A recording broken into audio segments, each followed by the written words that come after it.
Hello there, it's an old man on the Pennine Way again, day 5. Just above Colden water in the village of Colden. There's a sign there for May's shop, but I'm probably not going to go there because of COVID, so we'll just carry on. Incidentally, I forgot to say there was no May's shop here when I came along the first time. There was nothing. So the last view of the Calder Valley, that's Hebden Bridge, Stoodley Pike, and away west. I've just reached the first top of the moor, so I'm going straight ahead for a while, but eventually I head up that valley on the opposite hillside and up to the top there, which is eventually where top Withens should be. I'm being followed by 2 people who may or may not be on the Pennine Way. Okay, I've been waiting for this moment. The 2 people behind me are doing the Pennine Way. They're going the same way that I am.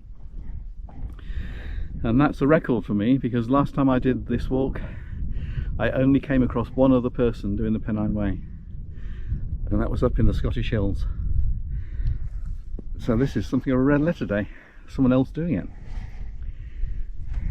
And apparently there are 6 more people behind me somewhere. Just coming down to Gorpool Lower Reservoir there. I meant to cross over that deep ravine there and then head off up there, up that valley there.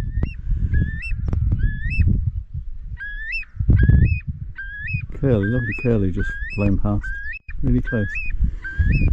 I haven't decided whether to go across the top of the dam yet. Just under Gorpool Lower Reservoir, heading off down to the tree in the valley and up the other side, eventually up the hills at the back.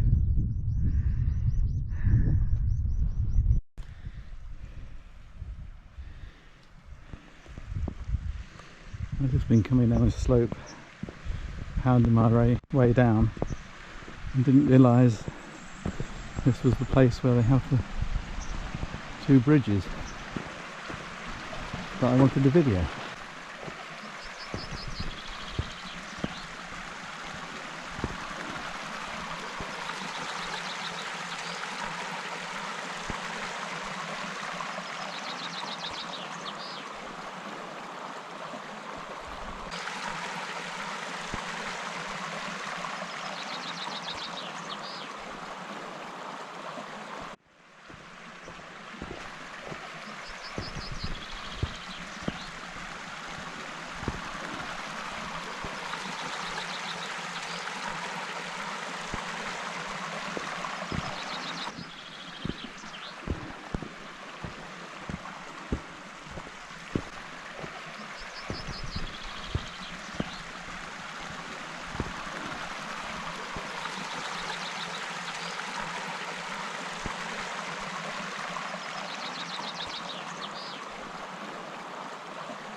It's 22:11. The lapwing above me. About 3 hours since I started. I'm pounding my way up to the Walshore reservoirs.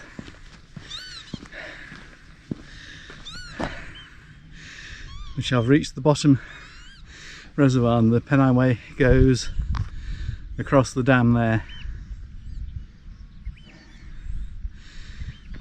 Not an inspiring walk, that bit, but it gets better from here.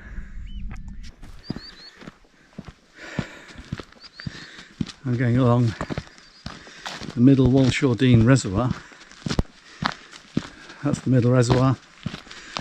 On the other side, I think it's the spillway from the upper Walshore reservoir. just now I was up over the other side of that wall at the top there.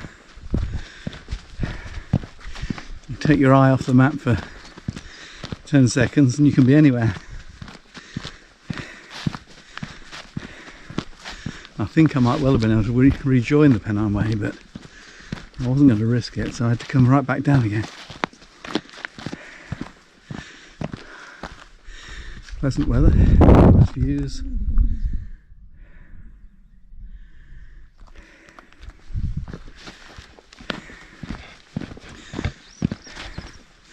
Next bit is heading on up to top Withens, across the moor. Just coming over the top of the moor.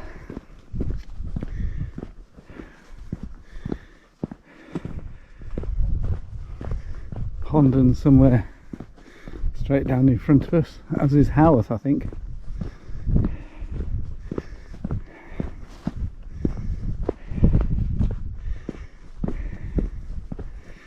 And just across there is top Withens. I don't know who decided, but it's put about that was in Charlotte Bronte's mind when she was writing Wuthering Heights.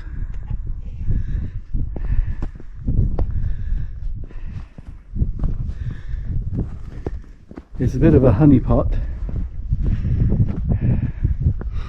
to the extent that the signposts up here from the bottom, some of them are in Japanese.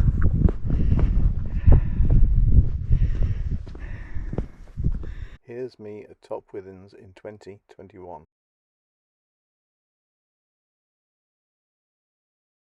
And in 1967. I'm just leaving top Withens there. Supposedly the inspiration for Emily Bronte's Wuthering Heights.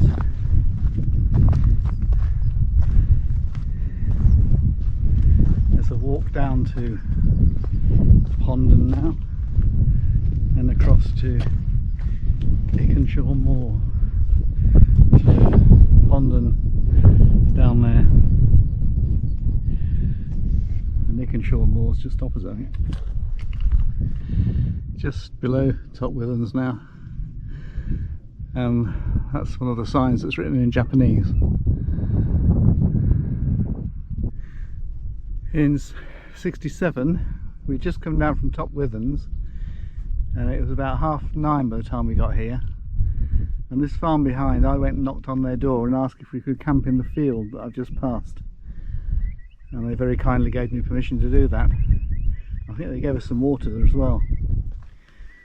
One of the joys of backpacking is that you can walk till you've had enough and then give up, but we really prefer to camp up in the hills rather than come down in the fields, but we'd just walk down the hill so quickly we actually arrived here without thinking about it.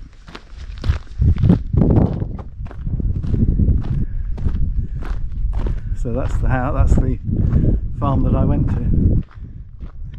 So I'm just carrying on down the road to Colden. I think I have to turn off to the left just after this farm. I think I'm going back up onto the moors over there, over to Colden and Ickornshaw.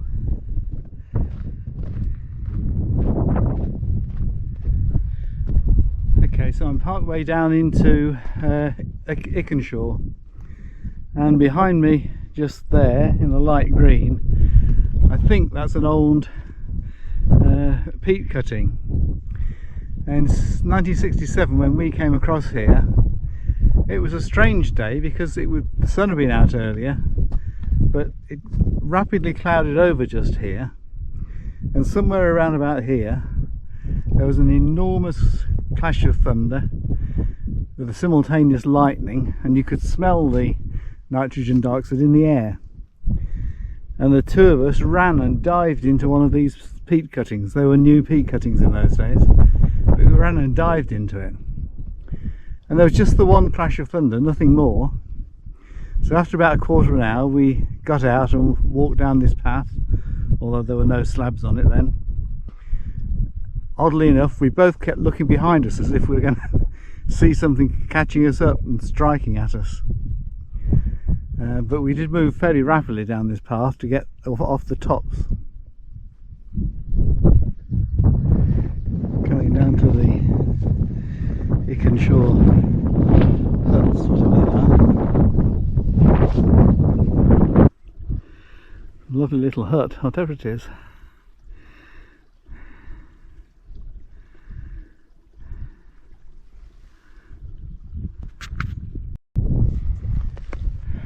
Okay, I'm by the shooting huts at Ickornshaw. There's one there, there's one up behind me there, and the very light wood on the hill there is they're rebuilding one of the huts. That's 1930, that one they're rebuilding. The stone hut dates from 1908, and they are actually still used as shooting huts for people in Cowling. They can come up here and shoot grouse. They don't drive them, they just shoot them if they happen to be passing, and they use these huts for, I guess, a bit of weekend off time. Sounds quite good, really. I was going to do a bit about the shooting huts up at the top there, but there were two men up there repairing them, so I didn't like to stand around talking about them. They are used for shooting still, but more probably for sort of weekend cottages. And although I remember them as being all black and tarred, one of them was burnt down last week and they're rebuilding it. So it's all brand new wood and steel foundations. I'm carrying on down to Ickornshaw now. Steep way down. Ros is picking me up down there somewhere.